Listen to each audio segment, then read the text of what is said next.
suis artiste peintre, voilà, je fais de la photographie.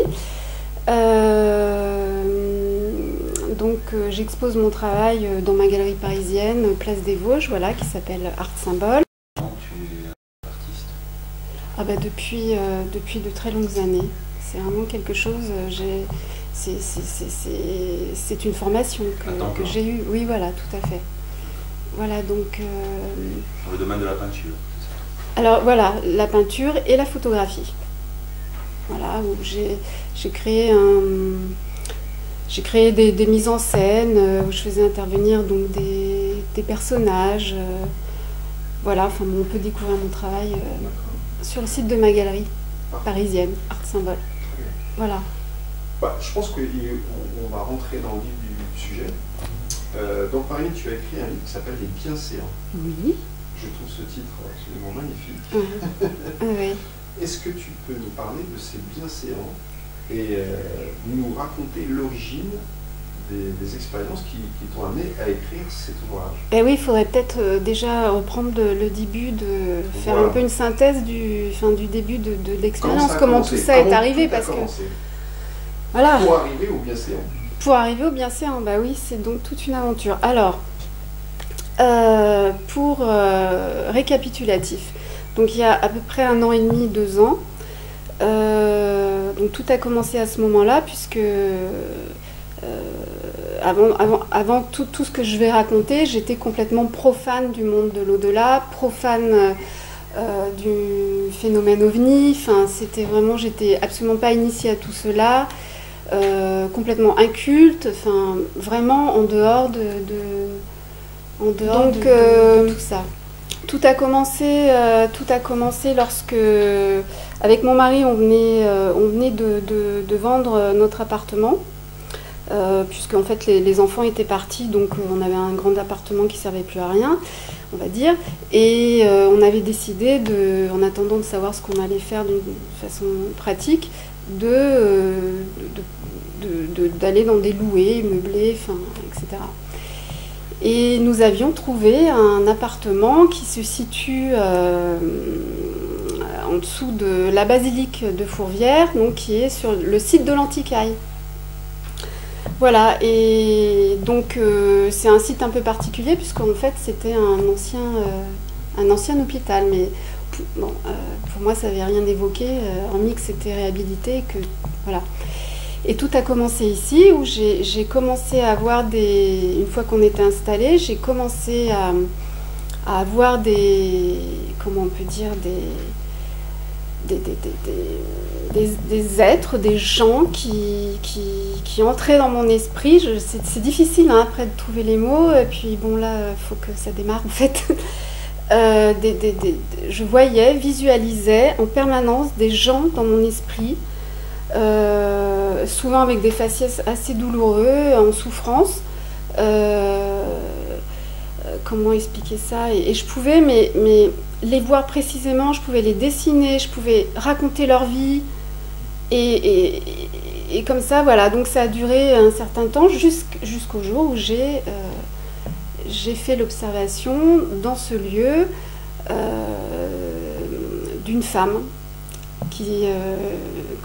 d'une femme dans notre chambre. Alors ça paraît comme ça, une femme dans notre chambre, donc en fait qui était, je pouvais vraiment la voir sur pied, et en fait cet être se présentait, cette personne se présentait un peu avec un aspect éthéré, un peu bleuté. Je pouvais voir vraiment précisément son visage, tout, hein, je veux dire, je savais qu'elle avait des yeux plutôt clairs, elle était, enfin, je pouvais vraiment la voir et savoir ce qu'elle pensait, et ça, enfin, voilà, j'avais un être en face de moi. Bon, alors évidemment j'étais complètement démunie, désarmée par rapport à tout ça.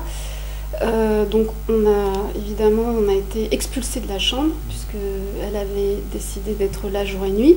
Et donc ton mari qui était à côté n'a rien ressenti? Lui, donc au fil du temps, lui, il avait beaucoup des battements de cœur, des choses un peu physiques qui se passaient sur lui, oui. Oui. Puis il faut dire que dans l'appartement, on y était très mal, il se passait, enfin, Et combien de temps vous y étiez dans l'appartement? Je sais rien. C'est arrivé vraiment très rapidement. Hein. Voilà. Donc, désarmée face à tout ça, puisque complètement profane, enfin, je ne comprenais pas ce qui m'arrivait. Et puis surtout, pour moi, c'était vraiment un choc parce que je ne savais pas quoi faire. Tu sentais une demande de la part de cette personne? Oui, voilà. C'était quelqu'un qui demandait de l'aide. Et moi, je n'étais pas en mesure de l'aider puisque je ne comprenais pas ce qui m'arrivait. J'avais juste envie de fuir le... Donc, c'est ce qu'on a fait du reste. Du jour au lendemain, j'ai plus pu rentrer chez moi parce que ça devenait intolérable et j'avais vraiment personne pour me... À ce moment-là, après, tout s'est enclenché où j'ai pu trouver de l'aide, mais... C'était un ressenti que tu avais, comme quoi cette personne avait besoin d'aide ou... Ah, mais elle me le demandait, mais je le voyais, il faut dire. Je la voyais. Il n'y avait que elle, il n'y avait personne d'autre. Bah là, sur pied, en tout cas, c'est cette femme qui... Voilà, voilà, et voilà. Et franchement, c'est un sentiment, mais vraiment, ça, on ne l'apprend pas à l'école.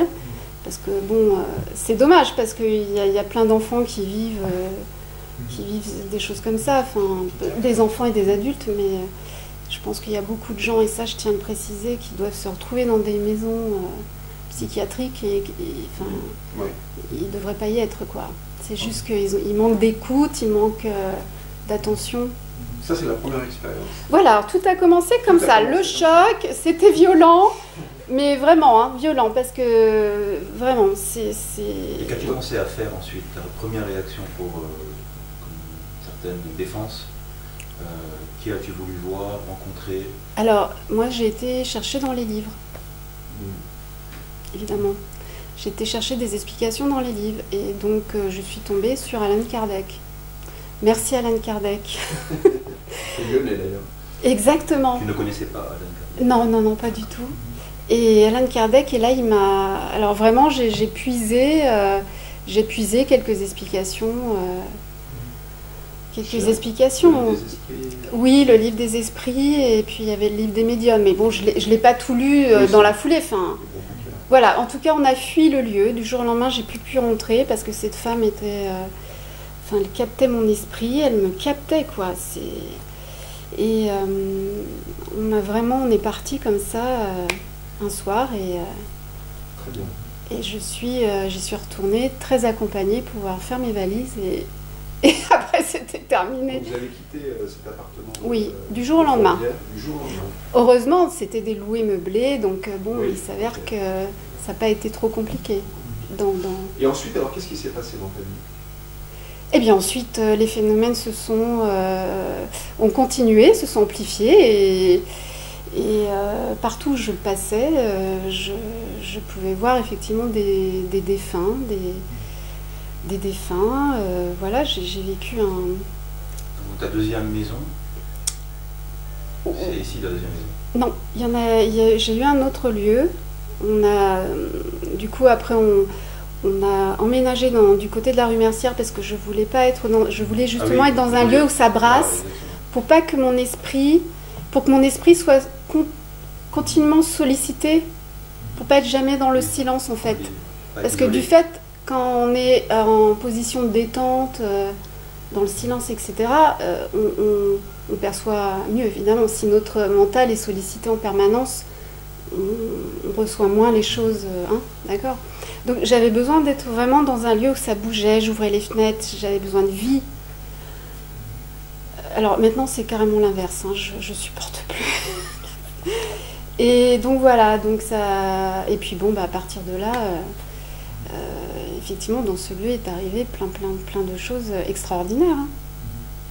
D'accord. Alors est-ce que tu peux nous dire brièvement ou longuement dans ce lieu, qu'est-ce qui s'est passé dans ce lieu? Alors les événements un peu marquants, comme suite à... Alors qu'est-ce qui... je viendrai à mon grand-père après, parce que ça a été dans ce lieu où tout a commencé avec mon grand-père, parti il y a plus de 25 ans. Alors, il y a, comment dire, un épisode que je peux raconter et il est vérifiable. C'est-à-dire que je peux vraiment dire quelque chose et c'est vérifiable. C'est ça qui est intéressant aussi, c'est de pouvoir, comme je disais, j'ai une démarche empirique, mais aussi analytique. Parce que ce qui est important dans tout ce qui va être, dans tout ce qui est vécu, c'est de pouvoir analyser et de comprendre. Enfin. Donc j'étais dans ce lieu, et puis un matin, un soir, que sais-je, je sais plus. Bon, je vois une personne, je vois une personne dans la maison. Alors c'est vrai, ça paraît un peu abstrait de dire je vois quelqu'un dans la maison.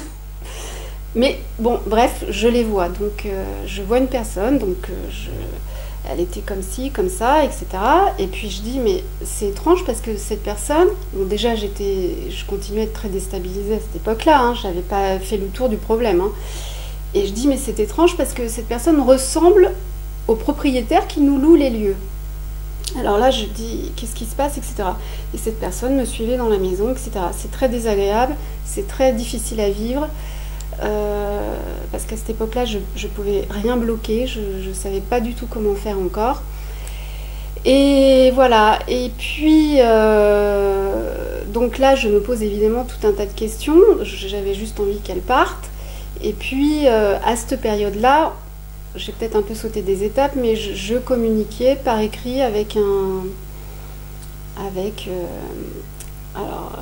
défunt. Et j'ai eu l'idée de lui demander de quoi il s'agissait. Et là, il m'a répondu, écoute, cet homme, en fait, s'est retrouvé à l'hôpital et il vient de faire une crise cardiaque. Bon, bref. Et il me raconte toute la vie de l'homme, l'histoire de sa femme, etc. Enfin, bref. J'avais des explications sur cet homme que je ne connaissais pas, enfin, hormis bonjour, au revoir. Voilà, et puis, bon, bah, on va dire, je referme le cahier. J'avais demandé à un ami à l'époque médium, il m'a dit, bah, peut-être qu'il est tombé dans le coma, enfin, que sais-je. Et on referme tout, et voilà. Et un mois après, donc moi, j'y croyais pas à tout ça, enfin, j'étais pas du tout. J'étais dans l'expérimentation, mais limite, je croyais pas à ce qui m'arrivait, tellement que c'était énorme, enfin.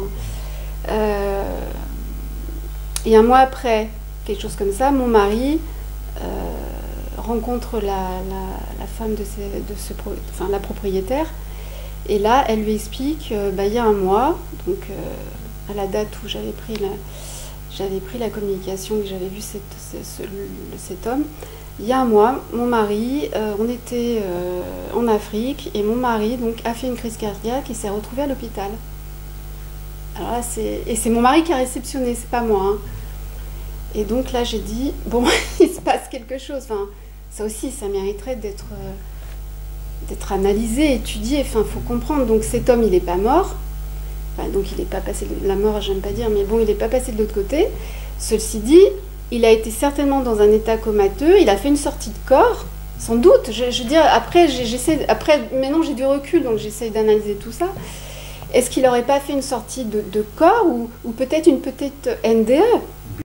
Et en fait, il est venu chez lui, peut-être parce que voilà, c'est un lieu où il vivait 6 mois de l'année. Donc c'était chez lui, et il avait certainement envie de me dire quelque chose. Mais bon, moi, j'étais pas apte. Quand je voyais là, à ce moment-là les gens, surtout quand je les voyais, j'étais pas apte. Voilà, donc ça, c'est des phénomènes, des choses, des événements qui peuvent être vécus. L'autre événement marquant, c'est quand même l'arrivée de mon grand-père, puisque donc mon grand-père est parti il y a 27 ans, et je ressentais comme vraiment un appel très puissant de mon grand-père. Et bon, mon grand-père, j'aimais mon grand-père, mais il n'y avait pas de... C'était pas fusionnel entre nous. Enfin, donc... à l'époque, pour moi, il était parti. Donc, je ne recherchais pas, en tout cas, je n'ai pas été chercher mon grand-père. C'est plutôt lui qui a voulu venir à moi et créer une communication, etc. Donc, l'appel était vraiment très puissant. Donc, c'est à ce moment-là où il fallait que je trouve un moyen, parce que c'était vraiment... c'était tout le temps. Et... De quelle façon tu ressentais cet appel? Comment ça se faisait dans ta tête? C'était une évidence. C'était déjà l'amour, parce que ça commence déjà par là. Et puis, mon grand-père, en fait, je ne le voyais pas comme je vois certains défunts, qui sont encore qui sont un peu encore ancrés dans la matière. Je le voyais plutôt lumineux. Il se présentait plutôt lumineux, donc en fait il avait mis sa casquette, etc. Parce que souvent les défunts, ils nous montrent des signes distinctifs pour qu'on les reconnaisse. Et voilà, donc je le voyais plutôt comme ça, mais pas en pied. Je sais pas, c'est difficile. Enfin, il y a des pas en pied. Je voyais plutôt comme ça, ni éthéré. Il se présentait un peu lumineux. Bon, bref, je savais que c'était mon grand-père, quoi. C'est tout. Et puis voilà, donc j'ai fait ce qu'il fallait pour qu'on puisse échanger. Bon, bah là, c'est pareil. Je peux parler. On peut tout détailler. D'accord. Ensuite, il y a eu le voyage à Venise. Oui, tu as lu, oui. Oui. Tu as rencontré Stravinsky. Oui, alors attention, là, je reste très... Oui, parce que les esprits savent aussi Oui, c'est comme dit Alan Kardec, il faut rester très... C'est pour ça, c'est le monde de l'invisible quand même. Il faut rester très prudent quant à l'identité. C'est pour ça, moi, je demande tout un tas de... J'ai une sorte de protocole... parce qu'effectivement, on peut être dupé. Enfin, faut savoir que il y a les mêmes personnes dans l'astral qu'ici-bas. Voilà. Enfin, c'est pas parce qu'on va se retrouver dans l'astral que d'un coup on va être des êtres merveilleux, doués d'amour et pleins de lumière. Enfin, donc voilà. Donc. Aujourd'hui, tu captes plus ces personnages. C'était à un moment donné que tu les as captés. Aujourd'hui, tu es dans un autre état et tu captes plus ce genre d'entité. Alors, quel genre? Parce que mon grand-père, c'est ce que j'ai reçu de mon grand-père, c'était absolument merveilleux. Non, mais je veux dire l'expérience que tu as eue à Venise. C'est plus ah oui, par reproduite. contre, excuse-moi, on était du côté de Venise. C'est plus jamais reproduite celle-là. Tu veux dire avec Stravinsky, avec tout ça, ces êtres qui... c'est quelque chose qui est en train de... Parce qu'en fait, on parle de monter en vibration, etc. Bon, c'est vrai, tout ça, c'est des mots. Mais en fait, on se rend compte que ça fait partie de notre évolution aussi. C'est-à-dire que... moi, je dis, qui se ressemble, s'assemble. Voilà. Donc, si nous, on évacue certains problèmes, certains vices, entre guillemets, j'allais dire... il y a des êtres, ils n'ont pas accès à nous. Tu vois, plus tu es pur, entre guillemets, plus tu auras affaire à des êtres qui te correspondent en vibration. C'est aussi simple que ça. Mais donc en fait, par exemple, mon grand-père m'a envoyé des messages vraiment extraordinaires, empreints d'amour, de sagesse, de moralité aussi. De moralité, parce qu'il nous aide à être... alors, moralité, ça fait tout de suite... c'est peut-être pas tout à fait le mot, mais en tout cas, il nous aide vraiment à évoluer, à être meilleur, à être... Parce qu'il y a un moment du livre où tu dis que donc, ton grand-père, vous êtes dit adieu.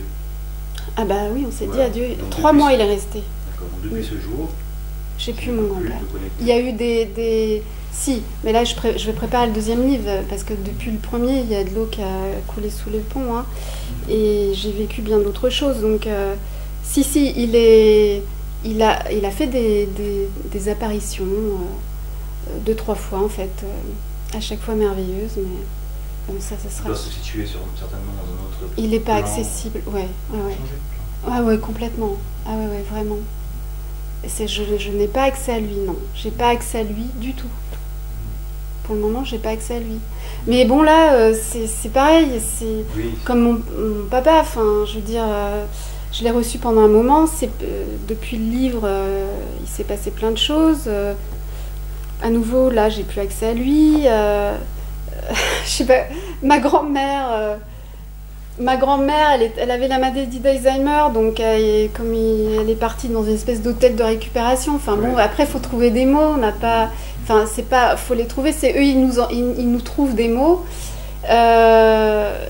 Voilà, là je la revois depuis un certain temps, donc d'où peut-être aussi ce que je vis dans les phénomènes qui se passent. C'est comme s'il avait été là pour t'apporter un enseignement jusqu'à un certain moment. Voilà. Je crois qu'il m'a préparé à ce qui allait suivre. il a préparé ce qui allait suivre. Parce qu'il m'a renforcé, il m'a guidé. Mais c'est arrivé à peu près au même moment. Donc, les bienséants t'ont contacté, tu Oui. étais aussi en communication avec ton grand-père. Ouais, ça a commencé avec mon grand-père Voilà, et tu il l'as m'a interrogé préparé sur les bienséants et il t'a à la répondu fin, oui. à leur sujet. Oui, enfin, à un moment donné, voilà. Et mon grand-père est vraiment resté 3 mois. Et les bienséants, oui, sont arrivés. Oui, enfin. Donc ça, c'était après 2012, donc, fin 2012, c'était... Les dates, hein. C'est pour ça que Ouais, c'est chronologique parce que sinon je Oui, peux pas. Hein. oui, Novembre, Comment? vers la fin de 2012. La fin de mon grand-père, c'est. Alors mon grand-père, c'est octobre. Octobre 2012, d'accord. Octobre et. Octobre. Et les bienséants, ça a commencé quoi? Le dessin, il est de juillet-août. D'accord. C'est le dessin. Oui. Oui, parce que Alors, donc les là, il y a un bienséants. effet de voilà d'événements synchrones. J'aimerais seulement revenir Oui. sur une chose. Suite à ces épisodes donc, qui sont que tu as dû vivre de manière assez. Tu devais être terrifié quand tu avais vécu ça au début. Comment s'est passé Désarmé. Voilà. Comment s'est passée Désarmé. ta prise en charge As-tu contacté un psy Ah oui. Voilà, Ouais, c'est ouais. ce qui m'intéresse surtout. Bah, au démarrage, en fait, j'avais un ami. Comme il n'y a pas de hasard, j'ai rencontré quelqu'un qui était ostéopathe, qui est toujours ostéopathe et qui était médium. Donc il a pu beaucoup me guider et il m'a énormément aidé. Dès que j'avais un souci, je l'appelais et il gérait mon souci à distance, par téléphone, où il venait. Il a fait vraiment un travail. J'ai eu beaucoup de chance en fait, parce que j'ai été très accompagnée. Ma famille m'a énormément accompagnée. Au niveau des amis, c'est encore autre chose. J'ai plus l'impression de m'en avoir fait des nouveaux. Mais ma famille, voilà, enfin tous, hein, ils ont tous été mais formidables. Et puis donc voilà, donc par un ami ou deux qui était médium. Et après, Comment ça a commencé? J'ai rencontré un psychiatre. Oui. Oui, mais donc, oui, mais le psychiatre, c'est suite quand même à trop de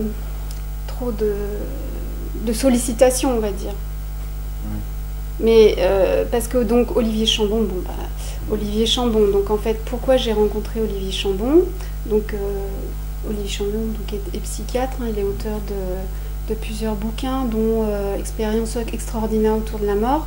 Et c'est quelqu'un qui s'intéresse énormément aux états modifiés de conscience, au NDE, enfin, etc. Enfin, il a comment? Au chamanisme. Au chamanisme, beaucoup au chamanisme. Donc c'est quelqu'un qui a une ouverture, enfin, exceptionnelle. Enfin, s'il y avait de plus en plus de psychiatres comme lui, ce serait formidable. Hein? Et du coup, j'ai... Donc, Alors, voilà, Olivier.